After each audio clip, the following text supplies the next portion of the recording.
Back to my channel Rina blogs. সবাই কেমন আছো? আশা করছি সবাই খুব ভালো আছো, আর আমরাও খুব ভালো আছি। তোমাদের ভালোবাসায় আমরাও খুব ভালো আছি। তো আমি এখন স্নান করে চলে এসেছি, তো দেখতে পাচ্ছ। এবার আমি যাব, এই দেখো ভাতটা বসিয়েছি, শুধু ভাতটা বসিয়েছি। এখন পর্যন্ত আমি কিচ্ছুই করিনি। দেখো আজকে কি রান্না করবো আমি বুঝতে পারছি না। ওরে বাবা, তোমাদের দাদা ভাই তো সব কিছু এনে রেখেছে গো। তো দেখো আমি তোমাদেরকে ব্যাক ক্যামেরায় দেখাচ্ছি। এই দেখো কি এনেছে, করলা করলা এনেছে, টমেটো, আর এইদিকে তো আমি ডিম আমি সেদ্ধ করার জন্য আমি ঠিকঠাক করে রেখেছিলাম, যে মেয়েকে ডিম আনতে দিয়েছিলাম। তো ডিমটা আমি দেখো এখনও চাপাইনি, তো চাপিয়ে দিয়ে ডিমটা আগে সিদ্ধ হবে।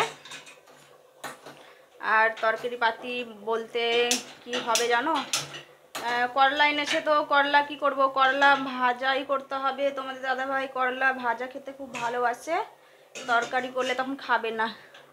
তো থাক, ডিমটা আগে ভালো করে সিদ্ধ হোক।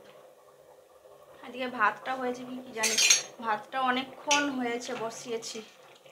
জল লাগবে, ভাত এখনও হয়নি, এখনও শক্ত হয়ে আছে, আর একটু হবে। একটু জল দিয়ে দেয় ভাতটাই কিছুটা জল দিয়ে দিলাম। জল অনেক কমে গেছে, আর জল দিতে হবে না, যেটুকু জল দিলাম ঠিকঠাক এবার হয়ে যাবে। আর 10 মিনিট ভাতটা হলেই ঠিক হয়ে যাবে, তারপর আমি নামাবো। তো এইদিকে তো দেখতে পাচ্ছ ডিমটা সিদ্ধ করতে দিয়েছি। আর লিচুগুলা কি করেছে দেখো, কালকে আমি 100 লিচু কিনেছি, কি করেছে, কটা পড়ে আছে লিচু, সব মেয়েদের খেয়ে নিয়েছে। দেখো লিচুগুলো সব মেয়ে খেয়ে নিয়েছে। এই দেখো করলা, এই দেখো কি জানি করলা পেঁয়াজ দিয়ে ভাজা খাবে নাকি জিজ্ঞেস করি। করলা দিয়ে পেঁয়াজ দিয়ে ভাজা খাবে না শুধু করলা ভাজবো, না আলু টালু দিব করলায়? তবে আমি পেঁয়াজ দিয়ে করলাটা ভাজবো, পেঁয়াজ দিয়ে ভালো লাগে। তো করলাগুলো আজকে আমি গোল গোল করে কাটবো, গোল গোল করে বেশ ভালো হয়। আর জিরি জিরি করে কাটলে কি হয় বলো তো, বেশি মানে ল্যাতরা সাতরা হয়ে যায়, সেরকম অত ভালো ভাজা হয় না। গোল গোল করে কেটেছি। এই দেখো করলা ভাজা আর ডিমের কারি, আর মনে হয় মুসুরির ডাল আছে। তো ভাবলাম যে একটু টমেটো দিয়ে মসুর ডাল করব, কি জানি খাবে কি তাও জানে না। যাই হোক, মেয়ে যদি খায় তো মেয়ের জন্য করব মসুর ডাল আর ডিমের কারি আর করলা ভাজা। তাড়াতাড়ি আমি মশলাটা বানিয়ে নেই, তখন এইদিকে ডিমটা সেদ্ধ হয়ে আসবে, তখন আমি আবার তরকারিটাও চাপাতে পারবো না। রান্না বসিয়েছি কিন্তু এখনো মশলা বানানো হয়নি। তো বন্ধুরা, তোমরা কিসে মশলা করো জানি না।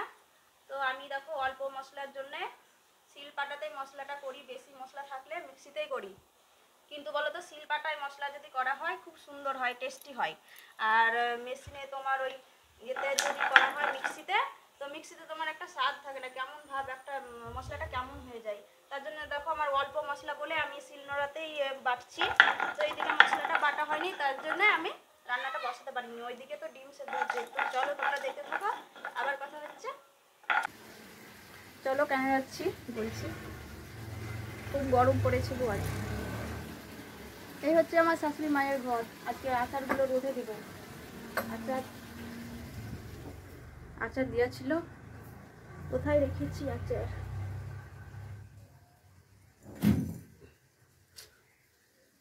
এই দেখো। অনেকদিন আচারগুলো রোদ দিতে পাইনি, তার জন্য আচারগুলো একটু রোদে দিই।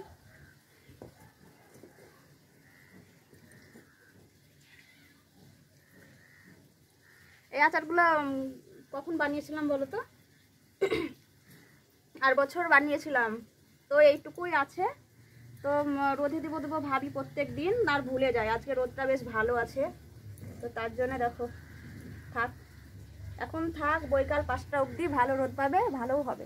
আজকে রোদ প্রচণ্ড পড়েছে, বাবা পা পুড়ে আছে। চলো নিচে যাই, ডিম সেদ্ধ করতে দিয়েছি, সেদ্ধ হলো কি জানি।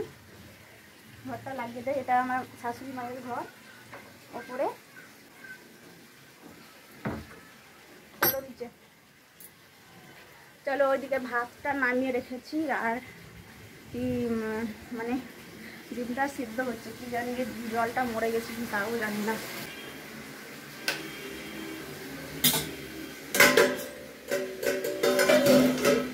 বাবা জল তো অনেক কমে গেছে, ডিমগুলো তো খেতেও গেছে, সিদ্ধ তো হয়ে গেছে। এবার নামাবো। চলো ডিম আর করলা ভাজাটা হলেই আমার রান্না কমপ্লিট হয়ে যাবে। আর এত গরমে ভালো লাগে না গো রান্না করতে, না রান্না করলেও নয়, কে করে দিবে বলো, কে খাবে? বসে বসে কে খাবে? তোমাদের দাদা ভাই? তোমার দাদা ভাই তো করে দেবে না, আমাকে নিজেই করে খেতে হবে।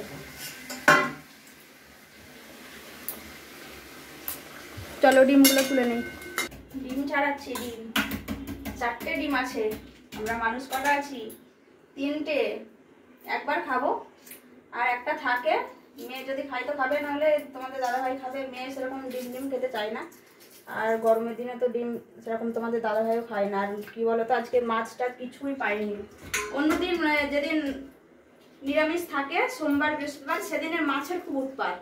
আর আজকে এত চেষ্টা করলাম, বাইরে গিয়ে দেখি মাছ কোথায় এসেছে, মাছের কোনো পাত্তাই নেই। আর ডেলি এইদিকে তোমার মাটন খাওয়া হচ্ছে, চিকেন মাটন খাওয়া হচ্ছে, আর এদিকে ডেলি তোমার মাটন চিকেন খাওয়া হচ্ছে। তো তোমাদের দাদাভাই বলেছিল আমি বাজারে যাচ্ছি মাটন আনতে, তো আমি বারণ করলাম যে আনতে হবে না।